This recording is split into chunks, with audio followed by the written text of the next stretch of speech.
መንፈስ ምግብ ያስፈልገዋል። ለውስጣዊ ማንነታችን ጥንካሬ፣ ሰላምና ሕይወት የሚሰጡ መንፈሳዊ ተግባራትን ለመፈጸም የሚያግዙ መንፈሳዊ ምግቦች አሉ። መንፈሳዊ ምግብ ብለን የምንጠራው የእግዚአብሔር ቃል ነው። ልክ አካላትን ምግብ እንደሚፈልገው ሁሉ መንፈሳችንም እንዲያድግና እንዲጠነክር የተለያየ የእግዚአብሔር ቃል ተከታታይ የሆነ ሰላማዊና መለኮታዊ ምግብ ያስፈልገናል። ዋና ዋና የመንፈስ ምግቦች የሚከተሉ ናቸው። እነኚህም የእግዚአብሔር ቃል፣ መጽሐፍ ቅዱስ የሕይወት እንጀራ ተብሎ ይጠራል። ጌታ ኢየሱስ ክርስቶስ እኔ የሕይወት እንጀራ ነኝ፣ እኔ የሕይወት ውሃ ነኝ፣ ሥጋዬን የሚበላ ደሜን የሚጠጣ ለዘላለም ይኖራል ይላል። ጌታ ኢየሱስ ሥጋዬን የሚለው ቃሉን ነው እና የእግዚአብሔር ቃል የሕይወት እንጀራ ነው። ሰው ከእግዚአብሔር አፍ በሚወጣው ቃል ሁሉ እንጂ በእንጀራ ብቻ አይኖርም ተብሎ ተጽፏል። ማቴዎስ 4:4 ላይ እንደሚለው ቃሉን ማንበብና ቃሉን ማሰላሰል ለነፍሳችን ዋነኛው ምግብ ነው። ሌላው ጸሎትና አምልኮ ነው። ከፈጣሪ ጋር የምናደርገው ቀጥተኛ ግንኙነት በመንፈሳችን እንድናድግ ያደርገናል። ሰላምንና ኃይልን ይሰጠናል። የእግዚአብሔርን ፈቃድ ማድረግ ኢየሱስ የኔስ መብል የላከኝን ፈቃድ አደርግ ዘንድ ስራውንም እፈጽም ዘንድ ነው አለ። ዮሐንስ 4:34 እንዳለውም በቅንነት ሌሎችም ማገልገልና ፈቃዱን መፈጸም መንፈሳዊ እርካታን ይሰጣል።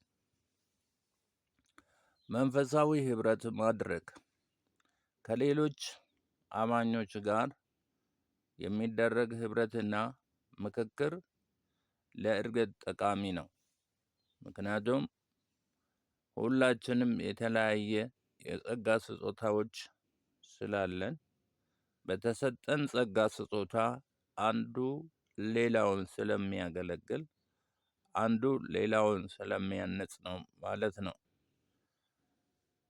እንዲሁም ደግሞ በቤተ ክርስቲያን ቅዱስ ቁርባንን ከክርስቲያኖች ጋር መካፈልን ማለት የጌታ እራት ማለት ነው።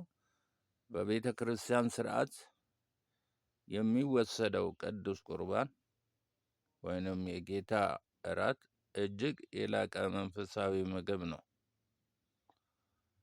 ይህ መንፈሳዊ ምግብ ነው የተባለበት ምክንያት አንድነትን፣ ጌታ ስለኛ መሞቱን፣ ጌታ ስለኛ ደሙን ማፍሰሱን የሚያመለክት መታሰቢያ ነው። ያ ማለት በትክክል ውስጣችን ኢየሱስ ክርስቶስ ለኛ መሞቱ፣ ደሙ ለኛ መፍሰሱ፣ ስጋው ለኛ መቆረሱን ያሳያል። መንፈሳችን ተገቢው ምግብ ካላገኘ ለጭንቀት፣ ለፍርሃትና ለድካም ይዳረጋል ወይንም ይጋለጣል። ስለዚህ በየቀኑ ጥቂት ጊዜ ወስደን ቃሉን ማንበብና መጸለይ፣ መንፈስን መመገብ ለጤናማ ሕይወት ወሳኝ ነው። እንግዲህ በእንደዚህ አይነት እርስ በርሳችን እየተነቃቃን ከእግዚአብሔር ቃል እየበላን ከእግዚአብሔር ጋር እንድንቀጥል በውስጥ ሰውነታችን እንድንጠነክር በመንፈሳዊ ሕይወታችን እንድንበረታ ይሆናል። መንፈስ ምግብ ያስፈልገዋል። ለውስጣዊ ማንነታችን ጥንካሬ፣ ሰላምና ሕይወት የሚሰጡ መንፈሳዊ ተግባራትን ለመፈጸም የሚያግዙ መንፈሳዊ ምግቦች አሉ። መንፈሳዊ ምግብ ብለን የምንጠራው የእግዚአብሔር ቃል ነው።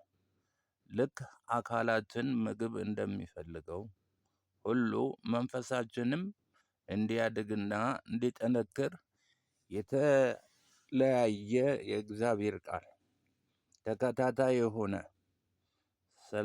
ሰላማዊና መለኮታዊ ምግብ ያስፈልገናል። ዋና ዋና የመንፈስ ምግቦች የሚከተሉ ናቸው። እነኚህም የእግዚአብሔር ቃል፣ መጽሐፍ ቅዱስ የሕይወት እንጀራ ተብሎ ይጠራል። ጌታ ኢየሱስ ክርስቶስ እኔ የሕይወት እንጀራ ነኝ፣ እኔ የሕይወት ውሃ ነኝ፣ ሥጋዬን የሚበላ ደሜን የሚጠጣ ለዘላለም ይኖራል ይላል። ጌታ ኢየሱስ ሥጋዬን የሚለው ቃሉን ነው እና የእግዚአብሔር ቃል የሕይወት እንጀራ ነው።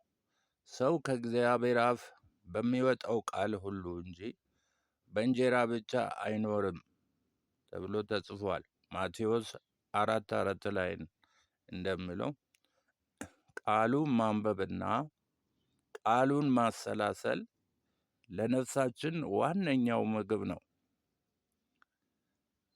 ሌላው ጸሎትና አምልኮ ነው። ከፈጣሪ ጋር የምናደርገው ቀጥተኛ ግንኙነት በመንፈሳችን እንድናድግ ያደርገናል። ሰላምንና ኃይልን ይሰጠናል። የእግዚአብሔርን ፈቃድ ማድረግ ኢየሱስ የኔስ መብል የላከኝን ፈቃድ አደርግ ዘንድ ስራውንም እፈጽም ዘንድ ነው አለ። ዮሐንስ 4:34 እንዳለውም በቅንነት ሌሎችም ማገልገልና ፈቃዱን መፈጸም መንፈሳዊ እርካታን ይሰጣል። መንፈሳዊ ህብረት ማድረግ ከሌሎች አማኞች ጋር የሚደረግ ህብረትና ምክክር ለእድገት ጠቃሚ ነው።